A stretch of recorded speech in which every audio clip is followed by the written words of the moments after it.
அனைவருக்கும் வணக்கம். இன்றைய வகுப்பு பார்த்தீங்கன்னா அடுத்த 5 அதிகாரங்கள் திருக்குறளில் பார்க்க போகிறோம். அதுக்கு முன்னாடி நான் ஒரு விஷயம் சொல்லிக்கிறேன். ஆக்சுவலாக இந்த 16ஆவதாக இருக்கிற இந்த நட்பு ஆராய்தல் நம்ம போன வகுப்புலேயே பார்த்துட்டோம். ஆக்சுவலாக போன வகுப்பில் நான் 5 அதிகாரத்துக்கு பதிலாக 6 அதிகாரம் நடத்திருக்கேன். அதை நான் இப்போ தான் பார்த்தேன். ஸோ அதில் 6 அதிகாரம் கவர் ஆயிருக்கும். அதனால் இந்த நட்பு ஆராய்தலை மட்டும் நீங்கள் அந்த கிளாஸில் கண்டினியூவாக பார்த்துக்கோங்க. ஸோ அதன் பிறகு இப்போ நம்ம பார்க்க வேண்டியது பேலன்ஸ் இருக்கிற 4 அதிகாரம் தான். இந்த 4 அதிகாரத்தை முடிச்சோம்னா நம்ம 20 அதிகாரமே திருக்குறளில் கம்ப்ளீட் பண்ணிட்டோம். வாங்க கிளாஸ்க்கு போயிடலாம். ஓகே, இது பார்த்தீங்கன்னா பேர் டு ஸ்டடி திருக்குறள் அப்படிங்கிற பேரோ அந்த டைட்டிலோ எங்கெங்கே 6th-லேருந்து 12th முடிக்கும் ஓல்டு புக் ஆகட்டும் நியூ புக் ஆகட்டும் எங்கெங்கே வருதோ அத்தனை பேஜ் நம்பர் டேர்ம்ஸ் இதில் இருக்குது. இது இல்லாமல் நம்ம ஆல்ரெடி 100 குறிப்புகள் திருக்குறளை பற்றி கொடுத்துருக்கோம். அதோட லிங்க்கும் டிஸ்கிரிப்ஷனில் இருக்குது, பார்க்காதவங்க பாருங்கள். அது இது உள்ளேருந்து எடுத்த பாயிண்ட்ஸும் அதிலே கவர் ஆகிருக்கும். ஓகே, இது பார்த்தீங்கன்னா 20 அதிகாரம் மட்டும் நம்ம சிலபஸில் இருக்கு இல்லையா, அந்த 20 அதிகாரத்துக்கு அந்த திருக்குறள் வித் எக்ஸ்பிளனேஷனாக ஸ்கூல் புக்கில் கொடுத்துருப்பாங்களா, புக் பேக்கில் இருக்கும். ஸோ அதோட பேஜ் நம்பர்ஸ்லாம் இந்த பேஜில் இருக்குது, பார்த்துக்கோங்க. முதல் அதிகாரம் பொறையுடைமை. இது 150வது அதிகாரம் திருக்குறளில். பால் அறத்துப்பால் வகையை சேர்ந்தது இயல் இல்லறவியல். பொறையுடைமை என்ன சொல்கிறாங்க, பொறுத்து போங்க அப்படின்னு சொல்கிறாங்க. பொறுமையாக இருங்க அப்படிங்கிறது தான். 10 குறளுமே என்ன சொல்ல போகிறாங்க, பொறுமையாக இருங்கன்னு தான் சொல்ல போகிறாங்க. ஸோ முதல் குறள் பார்க்கலாமா. அகழ்வாரை தாங்கும் நிலம் போல தம்மை இகழ்வார் பொறுத்தல் தலை. அதாவது அகழ்வாரை தாங்கும் அப்படின்னா ஒருத்தவர் லேண்டை தோன்றாரு அப்படின்னா பள்ளம் பறிக்கிறாருன்னா என்னையா நீ வெட்டுற அப்படின்னு சொல்லி அந்த பூமி ஒன்றும் பொழந்து அவரை உள்ள இழுக்கலை இல்லையா. பூமி வெட்டுனா கூட தாங்கிக்கிட்டு அவரையும் தாங்குது, தன்னை வெட்டுறவரையும் தாங்குது. அப்படி நம்மளை ஒருத்தவங்க இகழ்ச்சியாக பேசினா கூட நம்ம அவங்கள தாங்கிக்கணும் அப்படின்னு சொல்கிறாங்க. அவ்வளோதான். ஓகே, தன்னை தோண்டுபவரை கூட தாங்கிக்கிற பூமி மாதிரி நம்மளும் இகழ்ச்சியாக பேசினவங்களா இருந்தால் கூட பரவாயில்ல, நம்ம பொறுமையாக போவோமே அப்படின்னு போகணும். ஸோ குழிப்பறிப்பாரையும் நிலம் சுமப்பது போல் நம்ம இகழ்வாரையும் பொறுப்பதே சிறப்பு. இரண்டாவது குறள் பொறுத்தல் இறப்பினை என்றும் அதனை மறத்தல் அதனினும் நன்று. ஒரு விஷயத்த பொறுமையாக ஒருத்தவங்க பண்ணுறது செம்ம கடுப்பாகுது அப்படின்னாலும் ரொம்ப அதிக கொடுமை நம்மளை படுத்திட்டாங்களா இருந்தாலும் நம்ம பொறுமையாக இருந்தோம் அப்படின்னா அது நம்மளுக்கு ரொம்ப நல்லது. அதை விட அவங்க பண்ண டார்ச்சர்லாம் மறந்துட்டோன்னா வச்சுக்கோங்க, மனசுலேயே வச்சுக்காமல் மறந்துட்டோன்னா அதை விட ரொம்ப நல்லது அப்படின்னு சொல்கிறாங்க. ஸோ பிறரது பெருங்குற்றத்தை என்றும் பொறுக்க முடியுமாயின் மறக்க அது மிக நல்லது. மூன்றாவது குறள் இன்மையுள் இன்மை விருந்தோரால் வன்மையுள் வன்மை மடவார் பொறை. இன்மை அப்படின்னா வறுமை. வறுமையிலேயே மிக கொடுமையான வறுமை என்ன அப்படின்னா வர விருந்தினரை கூட கவனிக்க முடியாது, அவங்களுக்கு கூட சாப்பாடு போட முடியாத அளவுக்கு இருக்கிறது வறுமை இல்லையா. அது ரொம்ப மனசு கஷ்டமாக இருக்கும். வறுமையிலையும் அது ஒரு பெரிய வருத்தம் தரக்கூடிய விஷயம். அதே மாதிரி வலிமை, வன்மைனா வலிமையிலையும் மிக வலிமையான ஒரு விஷயம் என்னன்னா யார் நம்மளுக்கு என்ன தீங்கு செஞ்சாலும் அந்த விஷயத்தை பொறுத்து போகிறது தான் பெரிய வலிமை அப்படின்னு சொல்கிறாங்க. ஸோ பெரிய வறுமை வந்த விருந்தை நீக்குவது, பெரிய வலிமை பேதையை பொறுப்பது. அவ்வளோதான். அடுத்து நான்காவது குறள் நிறையுடைமை நீங்காமை வேண்டின் பொறையுடைமை போற்றி ஒழுகப்படும். நிறையுடைமைனா நீங்கள் ஒரு நிறைந்த மனிதனா, அதாவது சிறந்த மனிதனா இந்த உலகத்தில் விளங்கணும் அப்படின்னா பொறுத்தல் அப்படிங்கிற பண்பை நீங்கள் வச்சுக்கணும் அப்படின்னு சொல்கிறாங்க. ஸோ பெருந்தன்மை நீங்காதிருக்க வேண்டின் பொறுக்குத்தன்மையை போற்றி கொள்க. ஐந்தாவது குறள் ஒருத்தாரை ஒன்றாக வையாரை வைப்பர் பொறுத்தாரை பொன் போல் பொதிந்த. அதாவது ஒருத்தர் நம்மளுக்கு தீங்கு செஞ்சுருக்காங்க அப்படின்னா அவனுக்கு தக்க தண்டனை ஒருத்தர் கொடுக்குறாருன்னா அவரை இந்த சான்றோர்கள் பெரியோர்கள்னு சொல்கிறாங்களா அவங்களாம் ஒரு பொருட்டாக கூட அவனை மதிக்க மாட்டாங்க. அவன் தான் பதிலுக்கு பண்ணிட்டானே அப்படின்னு சொல்லி அவனை ஒரு பொருட்டாகவே மதிக்க மாட்டாங்க. ஆனால் அவ்வளோ தீமை அவங்க செஞ்சாலும் ஒருத்தன் பொறுத்துட்டு போகிறான் இல்லையா, அந்த பொறுமையாக போகிறவனை பொன் மாதிரி தங்கம் மாதிரி பாராட்டுவாங்க அப்படின்னு சொல்லுவாங்க, அவங்கள மதிப்பாங்க அப்படின்னு சொல்கிறாங்க. தண்டித்தவரை யார் மதிப்பர், பொறுத்தவரையே பொன் போல் போற்றி மதிப்பர். ஆறாவது குறள் ஒருத்தாருக்கு ஒரு நாளை இன்பம் பொறுத்தாருக்கு பொன்றும் துணையும் புகழ். இதுக்கு முன்னாடி பார்த்தா அதே தான். ஒருத்தவங்க நம்மளுக்கு தீங்கு செய்கிறாங்கன்னா அவங்களுக்கு ஒருத்தவர் தண்டனை கொடுக்குறாங்க இல்லையா, உடனே நம்ம தண்டனை கொடுத்தோம்னா நம்மளுக்கு அன்றைக்கி ஒரு நாள் மட்டும் தான் சந்தோஷம். அவன் பண்ணதுக்கு நான் அவனை நல்லா கேட்டு விட்டுட்டேன், நல்லா சண்டை போட்டான் அப்படின்னு அன்றைக்கி ஒரு நாள் தான் சந்தோஷமே தவிர, ஆனால் பொறுத்துட்டு போகிறவங்களுக்கு வாழ்நாள் முடிக்குமே புகழாக இருப்பாங்க, புகழோட விளங்குவாங்க அப்படின்னு சொல்கிறாங்க. ஸோ தண்டித்தவருக்கு அப்போதைய மகிழ்ச்சியே பொறுத்தவருக்கோ உலகம் உள்ளவும் புகழ். அடுத்து ஏழாவது குறள் திறநல்ல தற்பிறர் செய்யினும் நோந்து அறநல்ல செய்யாமை நன்று. அதாவது இதில் சிம்பிளாக சொல்லணும்னா பழி வாங்காதீங்க, அவ்வளோதான் சொல்கிறாங்க. ஓகே, ஒருத்தவங்க செஞ்சாங்கன்னா உடனே பழி வாங்காத அப்படின்னு சொல்கிறாங்க. ஏன்னா ஒருத்தவன் இதிலே பார்த்துருங்க, பிறர் முறையில்லாதவற்றை செய்தாலும் வருந்தி நீ அறமல்லவற்றை செய்யாதே. அதான் அவன் தீங்கு செஞ்சானா நீ உடனே தீங்கு செஞ்சு பழிக்கு பழி வாங்காத அப்படின்னு சொல்கிறாங்க. எட்டாவது குறள் மிகுதியான் மிக்கவை செய்தாரே தாம் தம் தகுதியான் வென்று விடல். மிகுதியான் மிக்கவைனா இந்த இடத்துல தலகணம் ஆணவம்னு சொல்லலாம்.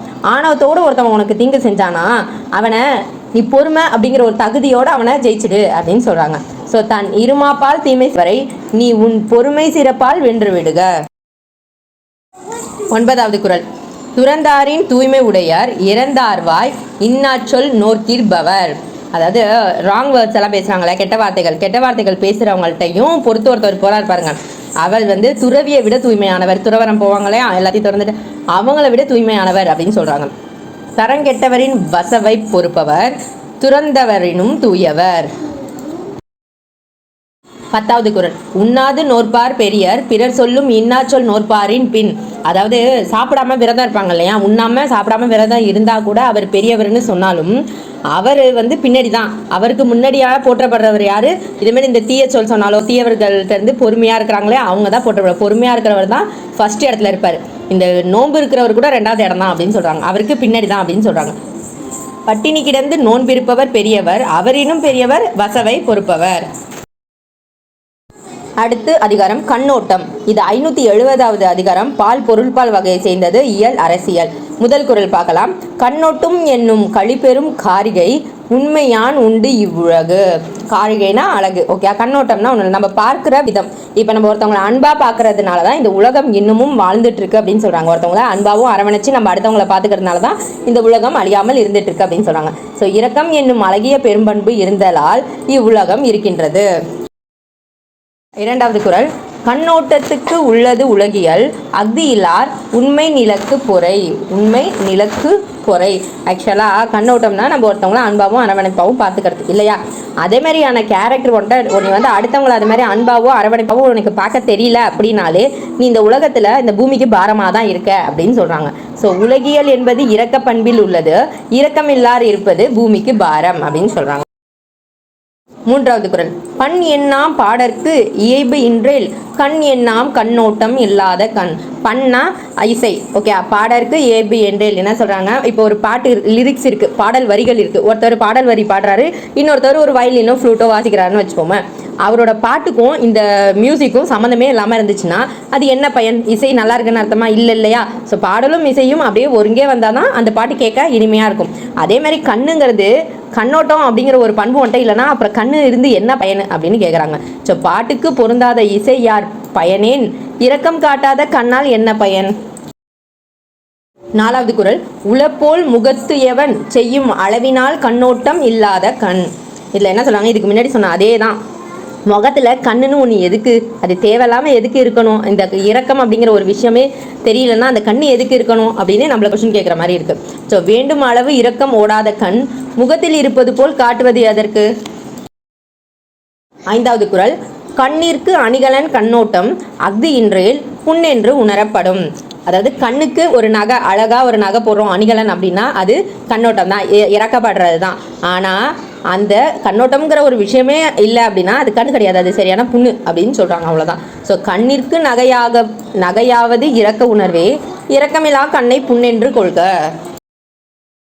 6வது குறள். மண்ணோடு ஏந்த மரத்து அணையர் கண்ணோடு ஏந்த கண்ணோடாதவர். அதாவது இதில் கம்பேர் பண்ணி சொல்கிறாங்க. மண்ணோடு ஒட்டிட்டு இருக்கிற ஒரு வளராத மரம் மாதிரி கண்ணில் ஒட்டிட்டு முகத்தில் ஒட்டியிருக்கு கண், அவ்வளோதானே தவிர அதில் இறக்கம் இல்லைன்னா ஒரு பிரயோஜனமும் இல்லை. அது மாதிரி தான், அந்த வளராத மரம் மாதிரி தான் இந்த கண் அப்படின்னு சொல்கிறாங்க. ஸோ கண்ணோடு இருந்தும் இரக்கம் இல்லாதவர் மண்ணோடு இருந்தும் வளராத மரம் போல்வர். கண்ணோட்டம் இல்லவர் கண்ணிலர் கண் உடையார் கண்ணோட்டம் இன்மையுள் இல்.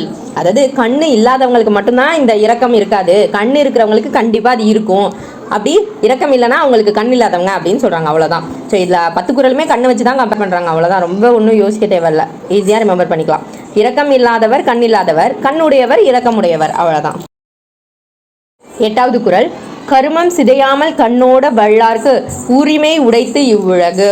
அதாவது ஒருத்தவர் வந்து கடமை தவறாமன்னு வச்சுக்கலாமே, அவரோட வாழ்க்கையிலும் எந்த ஒரு கடமையும் தவறாமலும் அது இல்லாமல் இரக்கத்தோடனும் எல்லாரையும் அன்பாக பார்த்துக்கிட்டு ஒருத்தர் வாழ்றாருன்னா அவரை இந்த உலகம் வந்து போற்றும் அப்படின்னு சொல்கிறாங்க. ஸோ காரியம் கெடாமல் இரக்கம் காட்டுவார்க்கு பயப்பட்டது இவ்வுலகம், அவங்க வசம்தான் இந்த உலகம் அப்படின்னு சொல்கிறாங்க. 9வது குறள். ஒருத்து ஆற்றும் பண்பினார் கண்ணும் கண்ணோடி பொறுத்து ஆற்றும் பண்பே தழை. அதாவது இந்த இடத்துல பண்புடைமை கண்ணோட்டமும் கலந்து வருது. ஏன்னா ஒருத்தவங்க வந்து உனக்கு கெட்டதே செஞ்சாலும் அவங்கள்ட்ட நீ பொறுமையாக அவங்கள இரக்க குணத்தோடு அவங்கள நீ பார்த்துக்கிறதுனால உனக்கு சிறந்த வாழ்க்கை அமையும். ஸோ அதுதான் உன்னோட சிறந்த பண்பு அப்படின்னு சொல்லி தராங்க. அவ்வளோதான். ஸோ தண்டிக்கும் ஆற்றல் இருப்பினும் மனமிறங்கி பொறுத்து கொள்ளும் பண்பே சிறந்தது. 10வது குறள், பயக்கண்டும் நஞ்சு உண்டு அமைவர் நயத்தக்க நாகரீகம் வேண்டுபவர். இதுக்கு எக்ஸாம்பிள் என்ன சொன்னா, 7ஆம் அறிவு போதி தர்மர் தானே, அவரை கூட சொல்லிக்கலாம். அவங்க விஷம் கொடுக்குறாங்கன்னு தெரிஞ்சும் குடிப்பார்ல, அது மாதிரி சொல்றாங்க. உனக்கு நெருங்கின நண்பனாக இருந்தாலும் விஷமே கொடுத்தாலும் அதை குடிச்சிட்டு அவங்க கூட ஜாலியாக பேசிட்டு நீ சுத்தணும் அப்படின்னு சொல்றாங்க. ஸோ யாவரும் விரும்பும் நாகரீகம் உடையவர் நேரே நஞ்சிடினும் உண்டு அடங்குவர். அடுத்த அதிகாரம் பெரியாரை துணைக்கோடல். பெரியாரை துணைக்கோடல் பார்த்தீங்கன்னா 440வது அதிகாரம் பால் பொருள்பால் வகையை சேர்ந்தது, இயல் அரசியல். முதல் குறள் பார்க்கலாம். அறனறிந்து மூத்த அறிவுடையார் கேண்மை திறனறிந்து தேர்ந்து கொள்ளல். ஆக்சுவலாக இதோட மீனிங், இந்த பெரியாரை துணைக்கோடல்னா என்ன அர்த்தம், ஒரு நல்ல பெரியவங்களை நம்ம துணையாக வச்சுக்கணும் அப்படின்னு சொல்கிறாங்க. அது நட்பு வச்சுக்கணும், அவங்கள்ட்ட நல்ல ஒரு படித்தவங்க நல்ல அறிவுடையவங்க அதே மாதிரி ஆளுங்கள்ட்ட நம்ம நட்பு வச்சுக்கணும், அவங்கள்ட்ட கேட்டு கற்றுக்கணும் அப்படின்னு சொல்கிறாங்க. ஸோ அதே தான் முதல் குறள்லையும் சொல்லியிருக்காங்க. ஒரு மூத்த அறிவுடையவர்கிட்ட நட்பு வச்சுக்கணும், அவர்கிட்ட கேட்டு எல்லாம் தெரிஞ்சுக்கணும் அப்படின்னு சொல்கிறாங்க. அறமும் முதிர்ந்த அறிவும் உடையவரது நட்பை தெரிந்து பெற்றுக்கொள்ளுக. 2வது குறள், உற்ற நோய் நீக்கி உறாமை முன்காக்கும் பெற்றியார் பேணிக்கொள்ளல். அது பேணிக்கொள்ளலாம் நட்பு கொள்க. உற்ற நோய், ஆல்ரெடி ஒரு பிரச்சனையில் மாட்டிக்கிட்டீங்க அப்படின்னா அதுக்கு வந்து உங்களுக்கு அவங்க தீர்வுன்னு சொல்லி உறாமை, அதேமாதிரி திரும்ப நீங்கள் போய் எந்த பிரச்சனையும் மாட்டிக்காத அளவுக்கு உங்களுக்கு முன்ஜாக்கிரதையாக சில அறிவுரைகளும் சொல்கிறாங்களே, அதே மாதிரியான பெரியவர்களோட நட்பை நீங்கள் கொண்டுக்கோங்க அப்படின்னு சொல்கிறாங்க. ஸோ வந்த துயரை போக்கி வருமுன் காக்கும் திறமுடையவரை தழுவிக்கொள்க. 3வது குறள், அரியவற்றுள் எல்லாம் அரிதே பெரியாரை பேணி தமரா கொள்ளல். அதாவது ஒரு பெரியவர் நல்ல அறிவுடையவங்கலாம் இருக்காங்கன்னா அவங்கள்ட்ட நம்ம நட்பு வச்சுக்கிட்டோம்னா அவங்களுக்கு தேவையான விஷயங்களை செஞ்சு அவங்கள வந்து நம்மளுக்கு என்றைக்குமே துணையாக நம்ம கொண்டுட்டு போகிறது, நம்ம வாழ்க்கையில் வந்து கிடைக்காத எல்லா விஷயங்கள் கூட நம்மளால செய்ய முடியும் அப்படின்னு சொல்கிறாங்க. ஸோ பெரியவர்களை போற்றி உறவு கொள்வதே அரிய செயல்களுள் எல்லாம் அரிது, அதுவே பெரிய விஷயம் அப்படின்னு சொல்கிறாங்க. அந்த அளவுக்கு நம்ம ஃப்ரெண்ட்ஷிப் வச்சுக்கிறது. 4வது குறள், தம்மின் பெரியார் தமிழா ஒழுகுதல் வன்மையுள் எல்லாம் தலை. அதாவது நம்மளை விட ஒரு பெரியவர் அறத்திலும் அறிவிலையும் சிறந்த ஒரு பெரியவரை நம்ம துணை கொள்றதுனால நம்ம போகிற ஃபீல்டு, இப்போ வந்து அவர் இந்த ஃபீல்டில் நல்லா பெரிய சிறந்து விளங்குறாரு அப்படின்னா அவரோட வழியை ஃபாலோ பண்ணுறதுனால நம்மளும் அதில் சிறந்து விளங்கலாம். அதுவே நம்மளுக்கு பெரிய வலிமை, யார் அவரோட துணை இருக்கிறது பெரிய வலிமை அப்படின்னு சொல்கிறாங்க. ஸோ நம்மினும் பெரியவர் நம்மவராக நடப்பது எல்லா வன்மையினும் ஏற்றமானது. நம்ம பெரிய இடத்துக்கு போயிடலாம். 5வது குறள், சூழ்வார்க்கன் ஆக ஒழுகலான் மன்னவன் சூழ்வாரை சூழ்ந்து கொள்ளல். அதாவது என்ன சொல்கிறாங்கன்னா, ஒரு மன்னனாக இருக்கான் அப்படின்னாலும் அவனோட சுற்றி வந்து எப்படி வச்சுருப்பான், நல்ல ஒரு அறிவும் அறமும் நிறைந்த பெரியவர்களை தான் துணையாக வச்சுருப்பான், அவனோட வழிகாட்டியாக வச்சுருப்பான் இல்லையா. ஸோ அதே மாதிரி தான் நம்மளும் அதே மாதிரியான பெரியவர்களை ஆராய்ஞ்சு அவங்களான்னு கண்டுபிடிச்சி அவங்கள நம்ம துணையாக வச்சுக்கிட்டு நம்ம வாழ்க்கையில் முன்னேறணும்னு சொல்கிறாங்க. அறிஞர்களே அரசன் கண்கள், அறிஞர்களுக்கெல்லாம் அரசன் தான் கண்கள், ஆதலின் அவர்களை ஆராய்ந்து அணைத்து கொள்க, நீங்களும் அணைச்சிக்கோங்க அப்படின்னு சொல்கிறாங்க. 6வது குறள், தக்கார் இனத்தனாய் தான் ஒழுக வள்ளானை செற்றார் செய கிடந்தது எழு. அதாவது சிம்பிளாக சொல்லணும்னு வச்சுக்கோங்களேன், இதேமாரி ஒரு பெரியவர் வந்து அறிவோடையும் அறத்தோடையும் இருக்கிறவர்னு சொல்லிட்டு வந்துட்டு இருக்கோம் இல்லையா, அவரை வந்து துணையாக வச்சுக்கிட்டு இருக்கோம் அப்படின்னா நம்மளுக்கு கெட்டவனால கூட எந்த கெட்டதும் பண்ண முடியாது அப்படின்னு சொல்கிறாங்க. அவ்வளோதான். பெரியவர்கள் துணையாக ஒழுகுபவனை பகைவர்கள் என்ன செய்ய முடியும், அவ்வளோதான். 7வது குறள், இடிக்கும் துணையாழை ஆழ்வாரை யாரே கெடுக்கும் தகைமை எவர். இது கேள்வி மாதிரி கேட்குறாங்க. அதாவது கண்டித்து ஒருத்தவங்களை வந்து கவனிச்சுக்கிற ஒரு துணை நண்பரோ இல்லை பெரியவரோ அப்படி துணையாக ஒருத்தவங்களுக்கு இருக்காங்க அப்படின்னா அவங்கள யாரால கெடுக்க முடியும் அப்படின்னு சொல்கிறாங்க. ஸோ கடிந்துரைக்கும் நண்பர் உடையவரை யாரும் கெடுக்க முடியுமா. 8வது குறள், இடிப்பாறை இல்லாத ஏமரா மன்னன் கெடுப்பார் இலானும் கெடும். அதாவது 7வது குறள் பார்த்தோம் இல்லையா, அதே மாதிரி தான் இந்த குறளும் சொல்கிறாங்க. நம்மளுக்கு அது மாதிரி கண்டித்து ஒருத்தர் சொல்கிறதுக்கு ஒரு பெரியவரோ ஒரு நண்பனோ கூட இல்லை அப்படின்னா அந்த மன்னனுக்கு ஒருத்தவன் அப்படி கூட இல்லைன்னா அந்த மன்னனை கெடுக்கிறதுக்கு யாருமே இல்லைனாலும் தானாகவே கெட்டு போயிடுவான் அப்படின்னு சொல்கிறாங்க. ஸோ கடிந்துரைப்பார் இல்லாத தனி மன்னன் பகைவர் இன்றியும் கெடுவான். 9வது குறள், முதலில்லாருக்கு ஊதியமில்லை மதலையாம் சார்பில்லாருக்கு இல்லை நிலை. அதாவது ஒரு வியாபாரம் செய்யணும்னா முதல் ப்ராஃபிட், அதாவது முதல் போடுறோம் இல்லையா, முதல் போட்டால் தான் நம்மளுக்கு ப்ராஃபிட் கிடைக்கும் இல்லையா, லாபம் கிடைக்கும். நம்ம காசு இன்வெஸ்ட் பண்ணாதான் லாபம் கிடைக்கும். அதே மாதிரி ஒருத்தவரோட துணையில் போய் நம்ம ஒரு விஷயத்தை சாதிக்க முடிஞ்சால் மட்டும்தான் நம்ம நிலச்சி நிற்போம், இல்லைன்னா நிலச்சி நிற்க முடியாது அப்படின்னு சொல்கிறாங்க. ஸோ முதல் இல்லாதவருக்கு ஊதியம் உண்டோ துணை இல்லாதவருக்கு ஒரு நிலை உண்டோ. 10வது குறள், பல்லார் பகைக்கொழலின் 10 அடுத்த தீமைத்தே நல்லார் தொடர்கை விடல். அதாவது ஒரு நல்ல அறிஞர்கள் அது மாதிரி நம்ம சொன்னோம் இல்லையா, இப்போ நம்ம இதுக்கு முன்னாடி சொன்ன குவாலிட்டியில் ஒருத்தவங்களை வந்து நட்பை வந்து அவங்கள வேணான்னு விடுறது எதுக்கு சமம்னா பல பேரை பகைக்கிறத விட 10 மடங்கு நம்ம பாதிக்கிறதுக்கு சமம் அப்படின்னு சொல்கிறாங்க. 10 மடங்கு பல பேரை பகைக்கிறதுக்கு சமம் அப்படின்னு சொல்கிறாங்க. அப்போ அது எவ்வளோ தீமையானது அப்படிங்கிறாங்க. நல்லவர் ஒருவர் நட்பை விடுவது பலரை பகைப்பதினும் பெருந்தீமை. அடுத்த அதிகாரம் ஒழுக்க உடைமை, அதாவது லாஸ்ட் பட் நாட் லீஸ்ட், இதுதான் லாஸ்ட் அதிகாரம். ஸோ ஒழுக்கம் உடைமை, இது 130வது அதிகாரம் திருக்குறளில். பால் அறத்துப்பால் வகையை சேர்ந்தது. இயல் இல்லறவியல். முதல் குறள், ஒழுக்கம் விழுப்பம் தரலான் ஒழுக்கம் உயிரினும் ஓம்பப்படும். ஒழுக்கம்னா அடக்க ஒழுக்கமா அன்பா எல்லா பழக்க வழக்கமும் சேர்ந்தது தான் ஒழுக்கம் அப்படின்னு சொல்லப்படுது இல்லையா. ஸோ ஒழுக்கமாக இருக்கிறது சான்றோர்களால் உயிரை விட ஒழுக்கம்னா பெருசு அப்படின்னு சான்றோர்கள் போட்டுருவாங்க அப்படின்னு சொல்கிறாங்க. ஸோ இந்த அதிகாரம் மேக்ஸிமம் எல்லாருமே நிறைய டைம் படிச்சிருப்போம். ஸோ ஞாபகத்துலேயும் இருக்கும், ஈஸியாக தான் இருக்கும். ஒழுக்கம் பெருஞ்சிறப்பு தரும், ஆதலின் உயிர் கொடுத்தும் காக்க வேண்டும். இரண்டாவது குறள், பரிந்து ஓம்பி காக்க ஒழுக்கம் தெரிந்து ஓம்பி தேரினும் அக்தே துணை. அதாவது எப்படியாவது கஷ்டப்பட்டாச்சும் நம்ம ஒழுக்கம் அப்படிங்கிற பண்பை நம்ம காப்பாற்றி வச்சுக்கணும். அதுதான் நம்மளோட வாழ்க்கைக்கு ஃபுல்லாக துணையாக நம்மளுக்கு இருக்கும் அப்படின்னு சொல்கிறாங்க. அவ்வளோதான். ஸோ எவ்வளவு வருந்தினாலும் ஒழுக்கமாக இரு, எவ்வளவு ஆராய்ந்தாலும் அதுவே துணை. மூன்றாவது குறள், ஒழுக்கம் உடைமை குடிமை இழுக்கம் இழிந்த பிறப்பாய் விடும். ஒன்றும் இல்லை, ஒழுக்கமாக ஒருத்தவன் இருந்தானா அவன் தான் நல்ல குடும்பத்தில் பிறந்தவன் அப்படின்னு அர்த்தம். அப்படி இல்லைன்னா அவன் இழிவான குடும்பத்தை சேர்ந்தவன் அப்படின்னு சொல்கிறாங்க. அவன் ஒரு விலங்கு பிறப்பு மாதிரி அப்படின்னு சொல்கிறாங்க. ஸோ விடா ஒழுக்கமே உயர்ந்த குடிப்பிறப்பு, ஒழுக்கத்தை விடுவது விலங்கு பிறப்பு. நாலாவது குறள், மரப்பினும் ஓத்து குழலாகும் பார்ப்பான் பிறப்பொழுக்கம் குன்ற கெடும். அதாவது ஒரு வேதமோ ஏதோ ஒன்று படிக்கிறோம் அப்படின்னா அந்த விஷயத்த மறந்துட்டா கூட திரும்ப அந்த வேதத்தை போய் படிச்சிடலாம். ஆனால் நம்மளோட குடும்பத்துக்கு முக்கியமானது ஒழுக்கம். அந்த ஒழுக்கம் தவறிட்டுனா நம்மளோட வாழ்க்கையும் சரி குடும்பமும் சரி எல்லாமே கெட்டு போயிடும் அப்படின்னு சொல்கிறாங்க. ஸோ கற்பவன் மறந்தாலும் படித்து கொள்ளலாம், மானிட ஒழுக்கம் குறைந்தாலோ கெடுவான். ஐந்தாவது குறள், அழுக்காறு உடையான்கண் ஆக்கம் போன்று இல்லை ஒழுக்கம் இலான்கண் உயர்வு.